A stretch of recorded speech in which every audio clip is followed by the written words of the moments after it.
عالم آب و خاک و باد، سر عیاں ہے تو کہ میں، وہ جو نظر سے ہے نہاں، اس کا جہاں ہے تو کہ میں۔ اس شعر میں علامہ اقبال نے انسان کا رتبہ بڑھا کے بتایا ہے کہ وہ اشرف المخلوقات ہے۔ پہلے مصرعے میں کہتے ہیں، اے پانی، مٹی اور ہوا کی دنیا، بتا کہ اللہ کا کھلا ہوا بید تم لوگ ہو یا پھر میں یعنی انسان۔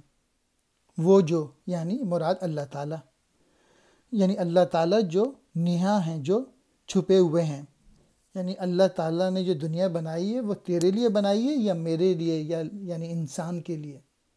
اے دنیا، یہ تو بتا جو خالق حقیقی ہے وہ میرے دل میں موجود رہتا ہے یا تجھ میں؟ مراد یہ ہے کہ تجھے تو اس کا ادراک بھی نہیں، جبکہ انسان کے لیے وہ سب کچھ ہے۔ عالم آب و خاک و باد، مراد یہ دنیا۔ سر عیاں، راز ظاہر ہے، وہ جو مراد اللہ تعالیٰ، نہاں چھپا ہوا۔